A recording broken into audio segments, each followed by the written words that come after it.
Welcome to Better Than Gossip. I'm Amy Schmidt, founder of Fearlessly Facing 50, reinvention specialist, and I encourage women to cannonball with confidence. And I'm Kristen Coffield, the eating expert, founder of The Culinary Cure. And as you can see, I've got my apron on today because we are going to be doing some Better Than Gossip healthy habits. Did you know about that? What? I didn't hear. You know, that thing I've been telling you about. It's been a game changer for me.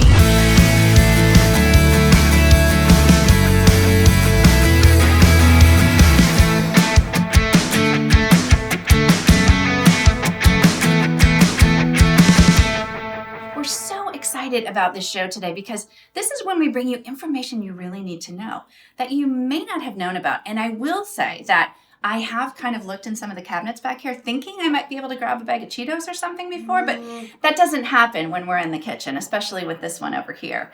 And as you can see, we are in this beautiful location today. I mean, I feel so kind of humbled to be here, to be honest, because this is my hometown. And we're sitting right here in the RVNA Health kitchen. RVNA Health is a nonprofit. It is committed and mission-driven around health and wellness, and we get to use their space. And we also have an amazing guest today that is part of RVNA Health. Yeah, I am so excited to have Monica on. She is a registered dietitian, and we are going to be talking about hydration. Oh, that is a key word. She's been on me forever. I'm not going to lie. And you know what? You have helped me. You've been my water accountability partner. Yeah. And I really appreciate that. So Monica Marcello, welcome to the show. We are so excited that you're here. Thank you. Thank you for having me. Hi, everybody. Excellent. All right, so hydration. I build all of my wellness programs on a foundation of hydration. Mm-hmm. And when we can help people hydrate better, it's easier to get them to make better food choices. So it all starts with hydration, and most of us don't realize we're walking around partially dehydrated. Absolutely. Man, we don't even know it. And what happens is when you get a little dehydrated, you kind of get used to it and your body adjusts. So you sort of don't even have that sense of thirst anymore. Mm-hmm. Okay, gonna ask a question. Absolutely. Coffee. I'm a coffee drinker. Like a lot of us are probably coffee drinkers. Is it hydrating? Is it dehydrating? Yeah, so it's more towards that side of dehydrating. Some people think it's a diuretic. The research isn't 100% there to confirm that just yet. Coffee does have many wonderful antioxidants, but let's not consider it a true hydration tool. Much more focus our attention and energy on water. Yeah. And just back to the coffee point, like everything, the quality of the coffee or the tea that you select can make a huge difference because coffee can be highly processed. And even though it may have some neuroprotective properties and help us kind of wake up and get a little energy for the day, there's quite a variety of qualities in the spectrum of coffee. So I love to show this because I think it really is such a great visual point for people. When we tell people they need to develop a hydration practice, it takes 2 weeks to become fully hydrated. No. Really? Yeah, really, Amy. So 2 weeks. 2 So weeks. if you start today and we get you drinking more water and get you on a hydration practice, it's going to take you 2 weeks to be fully hydrated. Good point. So when we talk about hydration, this is 100 ounces of water. This is a really big glass of water. I don't want anybody ever drinking 100 ounces of water at one time. And actually, you brought up a good point. Why is that? Absolutely. So when we drink a lot of water at once, what happens is our body just dumps it all out. It's kind of like a defense mechanism so we don't become overhydrated. So we'd much rather prefer and encourage you to drink small sips at once. So this is 100 ounces. And this is 10 ounces. And when I tell people we got to get to that 100 ounces at the end of the day, they're like, no way can I do that. When I say, can you take 8 to 10 sips of water an hour for 8 to 10 hours a day? Yes. Suddenly it becomes really doable. Much more reasonable. And more reasonable. Yeah. And I like to say a sip is about an ounce. Okay. Right? Okay. So anybody, I'm actually thirsty right now. I could drink this whole glass. What I like to tell people is the first beverage of each day should always be water. When we're asleep, our body is fasting. All of our major organs are going through a detox. all of that metabolic waste ends up in our lymphatic system. The lymphatic system is the trash can of the body. So when we wake up in the morning, we are ending the fast that occurred during sleep. And so the first beverage we want to consume is water. Absolutely, Kristen. You really want to replenish fluids that were utilized during your sleep. So that really goes with food and hydration as well. Exactly. So how do we do that? And how do we make it kind of enjoyable? Because, Amy, I think you said, I don't really like the way water tastes. Yeah, I mean, okay, so you talk about lemon water a lot, which I do. know we're going to talk about, and I tend to run hot, you know? Yep. And she gave this little trick. You've got to share it because I think it's need to know information. It is need to know information. So when we say to start each day with 8 to 10 ounces of warm or room temperature water, we can add the juice of half a lemon or half a lime. That does a couple of things. It actually, even though these go in acidic, they turn alkaline in the body. And we do like to raise that alkalinity level of the body. But in Ayurvedic medicine, lemon runs hot and lime runs cool. That's my So for people who winner may right be there. getting hot flashes, Yeah. and Ayurvedic medicine is an ancient medicine, Mm-hmm. and it's been practiced for, hundreds of thousands of years. So here's the kind of how you make your lemon water. So I might have to take a sip of that. That's a really full 10 ounces. And you know what? While she's doing that, I will say, you might have heard that lemon water detoxifies the liver. And there's not a whole lot of research to support that. But where that came from was actually that lemons contain an enzyme.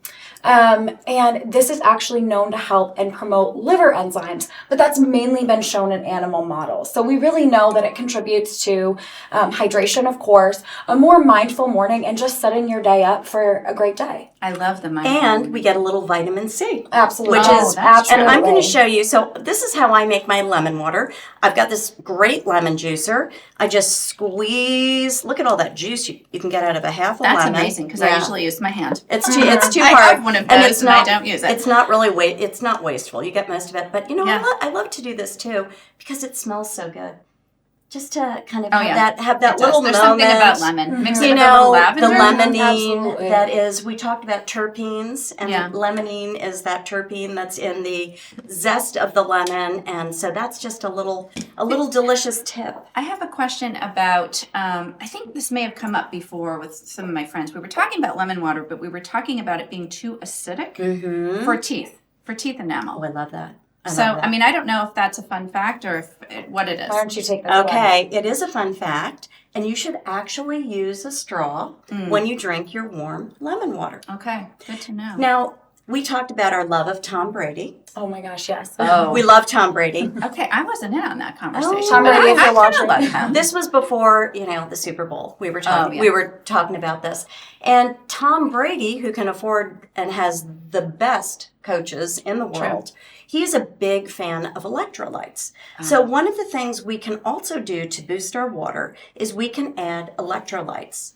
And what electrolytes are these essential things like magnesium, chloride, sodium, potassium, sulfite, and boron. That's what's in these electrolyte I mean, is that drops. what's in Gatorade?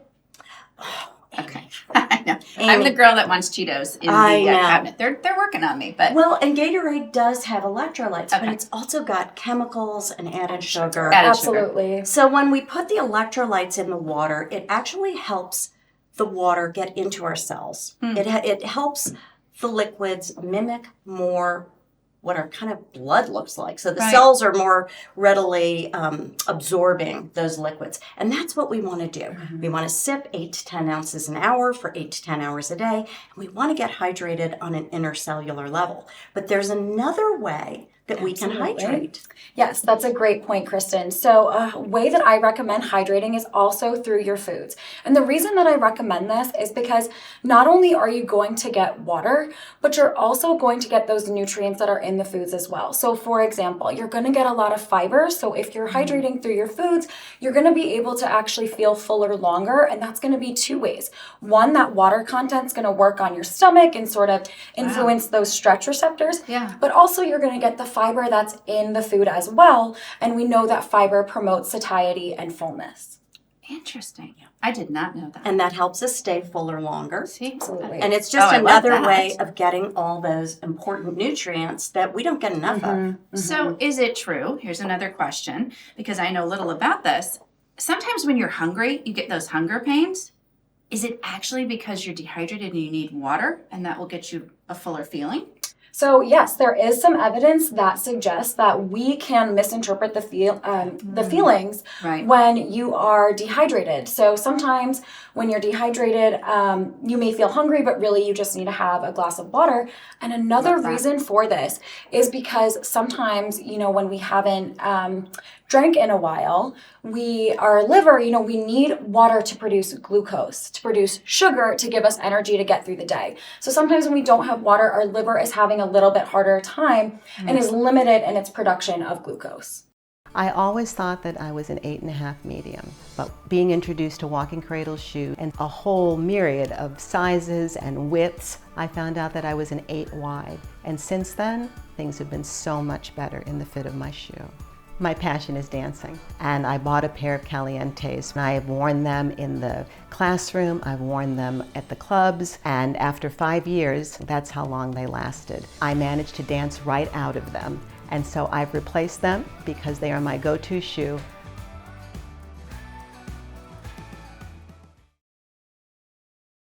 And we talk about the signaling, right? The gut calls the shots.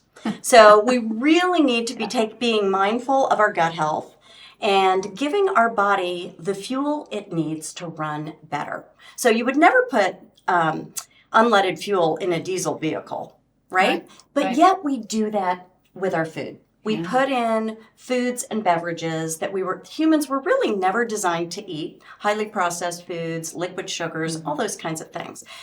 So in thinking about this, I thought we should talk about the different types of water and why it's important to be an informed consumer, because we're not just talking about our own health, we're talking about the health of the planet. Absolutely.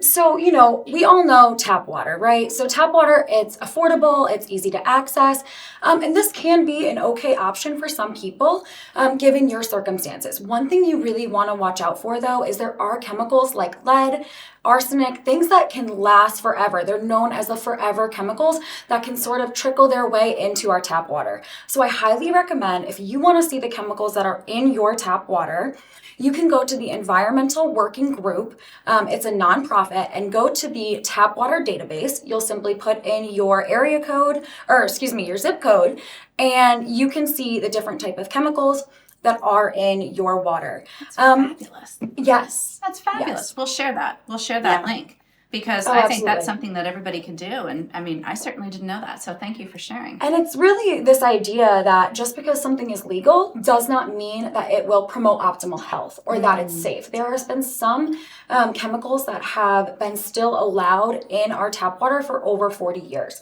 Wow. So Should we talk about a little bit about absolutely. we have a chemical that we feel very strongly we need to inform you about. Absolutely. And we want you to be an informed consumer so you can save money, but you can also align your values with your consumer dollars. Right. So for some people, they may not want to drink tap water. So an obvious next choice is bottled water, because you think, well, it's not going to have any of the chemicals or toxins that I'll find in my tap water. Right. But that is really not true. So plastic bottles really. This could be tap water, actually. Right. This that's is even a great probably point. tap Really? water from Maine. Yes. Yes. Okay, I'm a Large bottled companies water girl, so have this is good admitted to just information. putting in tap water. But even more so than this just being tap water, really what happens is in plastic containers, plastic bottles, there is a chemical called bisphenol A, also known as BPA, right? It's found on our receipts. Right. It's really, unfortunately, it's really widespread and almost everywhere. But what happens is BPA can leach into the food and water and actually cause endocrine issues. There has been some research that it can affect infertility. And not only that, so, after you drink your water that, could be contaminated with BPA, it's then supposedly recycled, but oftentimes what does that mean? It means it ends up in our landfills or most likely in our ocean, Right. where it never biodegrades. It forms these little microplastics. So not only do you have more plastic, in our ocean, in our fish that we consume, but also the chemical, right, that forever chemical BPA circulating in our water. And it's this idea that, this is the cure, right, to the chemicals in the tap water, but it's actually just exacerbating the need to be a cure. So what is a solution for that? What should we be using? So I recommend having a stainless steel water bottle, a glass water bottle. Think about this as well when you're packaging your food.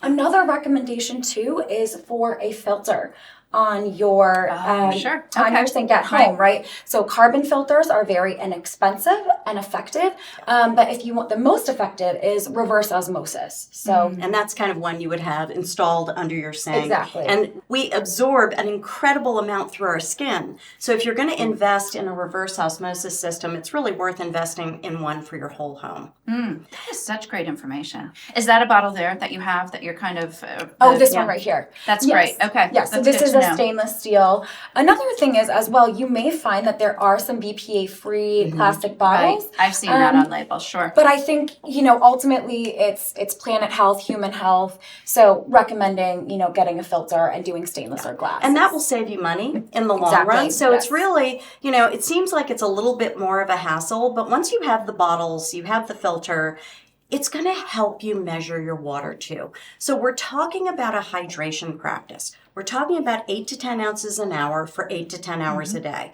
We're talking about sipping our water, not gulping our water. And we know now that not all waters are created equal. Our tap water is processed. It's been through the municipal processing plant. They've treated it to make sure it's safe to drink. Sometimes there are chemicals in our food and water. That doesn't mean that those chemicals are food or water. And when the body is ingesting chemicals, it was never designed to process. Now we're putting diesel fuel in our unleaded engine, and that can lead to inflammation.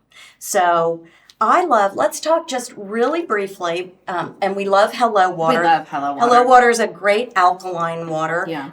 And we love that we want to raise the alkalinity level of the body, because what's the alkalinity level of our blood? So our blood is around 7.35 to 7.45. So it does tend to go more on that basic side. Okay. More alkaline. So anything that we can do to raise the alkalinity level, which we raise it naturally through eating and drinking more plants, and through choosing waters. But what are the healthiest waters? We've just talked about it's best to actually purify your own water, add a few electrolyte drops. That's going to be your most economical way of doing things. Second to that, if you're out, you're running around, you're like, oh my gosh, I have got to have a bottle of water. I happen to like this one because I like the packaging. It's not in plastic. That's a great one. You introduced me to that. I think it's a great water. I love this Flow water. And I love that it has naturally occurring electrolytes, essential minerals, and a high pH, a pH of 8.1. But when people are looking, you do want to look, the healthiest water is mineral water, naturally occurring mineral water.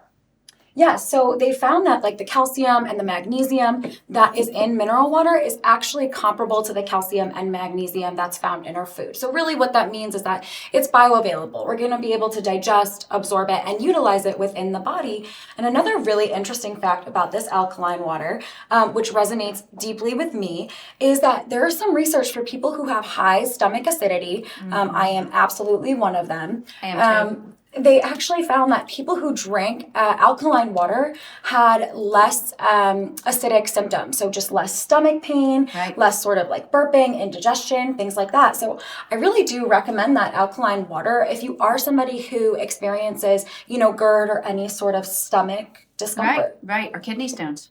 And I have something to add to that. If you are one of those people, you should really avoid carbonated water. Carbonated water has a higher acidic level. Right. And so it's kind of I say you can have it as a treat if you're using it instead of maybe alcohol or something, have your sparkling water. But if you're looking to hydrate, you really want mineral water, or you want your filtered tap water boosted with electrolytes. This is such fascinating information. I've got to ask you though. So if we drink 10 of those a day, won't we be up all night? No. Mm-hmm. I knew you'd have an answer for me. That was something I was thinking about, because if I'm drinking that, I'm going to be having to go to the bathroom. Do you want to talk a little bit about how the body utilizes hydration? Just a tiny bit, and this is really important for people to remember. If you're dehydrated, your urine is actually concentrated in your bladder, and anything you drink at that point is going to make you feel like you have to go to the bathroom. But when we start to hydrate properly with a hydration practice, and I always say, if you're not measuring your water, you're not drinking enough. Right. Because people always say, I drink plenty of water. Right. And Kristen, that's a great point too, and I'm so glad you brought up the urine, because a lot of times you can actually use your urine as well to really determine, how hydrated or dehydrated you are. So that is not an old wives' tale. No, absolutely not. In fact, this color right here is almost what you want your urine to look like. You want it to be keep it real here. Right. Keep it real. Right there. You really want it to be that light, and you can tell when you sort of get that like darker color. Like, okay, I think I really need to go ahead and drink a little more. I've heard that for so long, and I've preached that to my children. Yes. So I'm glad to hear that right here on Better Than Gossip, we are saying that this is actually healthy urine. Right. This is lemon water. Your lemon water. This is healthy urine. Yes.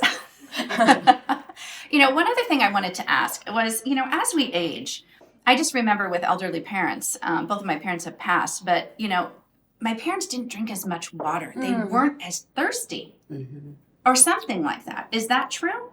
That is true. So everyone's hydration needs will matter a little bit, right? Like age, lifestyle, extreme athletes, right? They're going to need more hydration and different hydration routines or practices.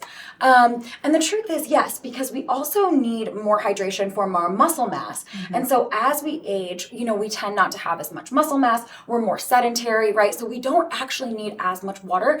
But there's a caveat to that. We are also more sensitive to fluids as we age. In fact, I have had a family member go to the hospital purely out of dehydration. Sure. And nothing else was wrong, just did not drink, did not think of it. So it is really important, if you do have an elderly family member or you're elderly yourself, set a timer, do little things that can help encourage your loved one to drink, because it really is so important. Okay, this has been power-packed with incredible information. And that's what we do on the show, is we really break it down and we really keep it real, but we keep it so applicable to everyday life. This is something we all can do. Actionable steps anybody can do, and this is pretty much free.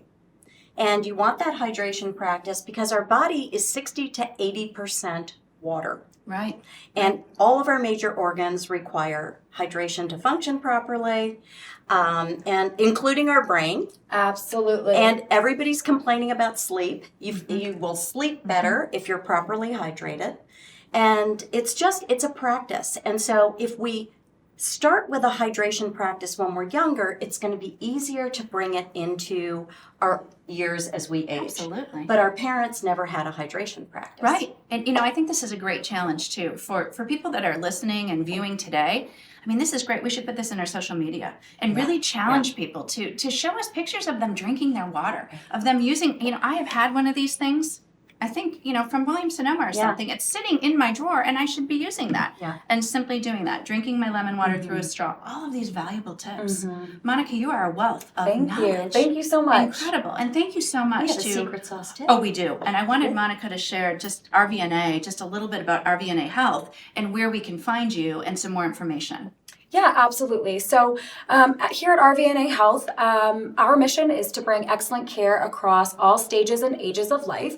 So we have, we are a nonprofit and we serve the community by giving vaccinations. We do well child clinics, all the way up to taking care of your elderly via home health when they just get out of the hospital, or private care as well. And it's community driven. Absolutely. This today is happening because of community, the RVNA Health community. And we really thank you for that. But you know what? One of the special things we do on the show is our secret sauce. Today, our Kristen is going to be sharing her secret sauce, what we need to know about hydration and a few little tips. So please share.